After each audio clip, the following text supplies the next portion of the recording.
Well, hi there. Here we go again. This is Journal 260. Whoa, think about that for a minute. That's pretty crazy when you think about it. T+279. It is Monday, January 6th, 2020. And it's odd. I just finished filling out a survey. Now, that's not odd because I'm sure you get as many surveys as I do. Well, actually, I'm not. I'm not sure you get as many surveys as I do. I get a lot of surveys. And it's interesting. And I thought it was interesting enough to just talk about for a moment because philosophically, there's a lot there. Every time I come in contact with any aspect of my relationship with the City of Hope, anytime I see a specific doctor, anytime I visit a specific department,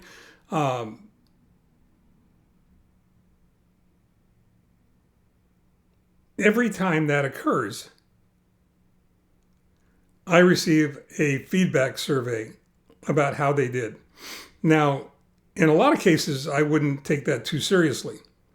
However, being a member of the Patient Family Advisory Council at the City of Hope, I know exactly how earnest they are in getting that information back. And I also know that they respond and react to that information diligently. But that wasn't the survey I filled out, by the way. This one was from Arcadia Methodist Hospital, which, if you remember the earlier blogs, was the hospital that I went to on the 13th of December when I first, excuse me, that's not true. On the 13th of December, I went to the City of Hope. I was released on the 15th, went home, and then went back to Arcadia Methodist subsequently, to their emergency room, and then to their observation room, and then got admitted, and then went to the City of Hope from there. But I got a questionnaire from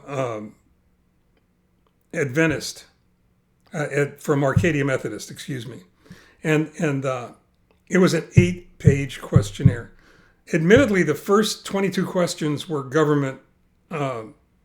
were demanded by the government for information that they need to collect through whatever department they need to collect it from or through. But the rest of the 8 pages was for Arcadia Methodist. And Arcadia Methodist is a fine hospital. I mean, if you live out there and towards the San Gabriel Valley, I can't speak highly enough of it. They really did a good job of getting me stabilized, finding out what was wrong with me, and then getting me over to the City of Hope, which is where I needed to be.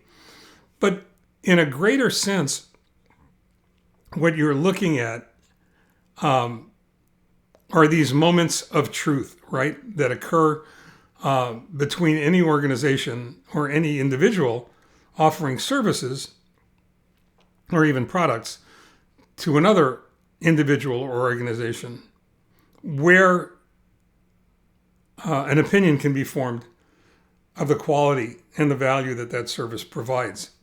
And the one thing that you recognize really quickly is the fact that certain companies, certain organizations, associations, whatever, are really earnest in their desire to understand how they're doing. They need the feedback. They want the feedback. It's not just a matter of interest. It's a matter of need. They need to know so that they can do a better job, because doing a better job is what they're all about. It has to do with culture. It has to do with self-improvement. It has to do with how these individuals or groups see themselves. And it channels down. It drips down to people. It drips down to how we react with one another.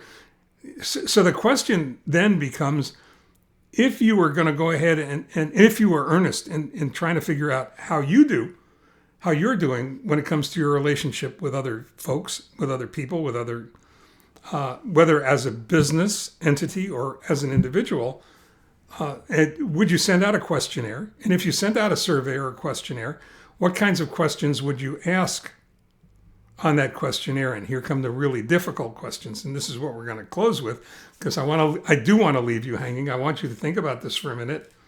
Is if you are going to create a survey or a questionnaire,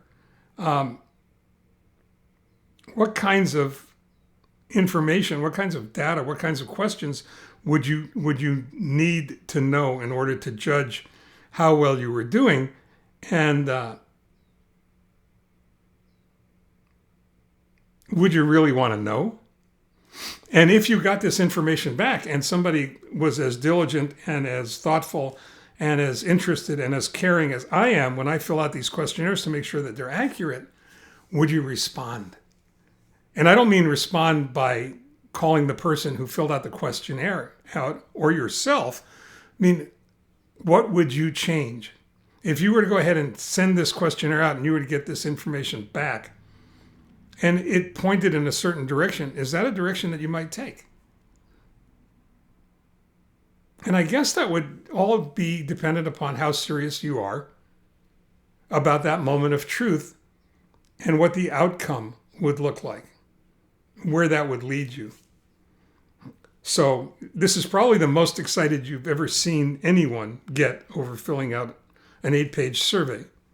But what it suggests and what it implies, I think, is so much more important than just the nature of the survey itself, that it warrants a little reflection and certainly a little bit of sharing. So think about that. If you were earnest in figuring out how well you were doing in this communication game of life that we all play, would you create a survey or questionnaire? If you did, what questions would you put on it? If you put those questions on it, how would you react to the responses? Would you make excuses for your own behavior? I think most of us would, and have, and do, and will. Or would you earnestly look at them and say, maybe there's room for self-improvement there. Maybe there's room for change. And on that happy note, stay well, take care. Talk to you tomorrow. Bye-bye.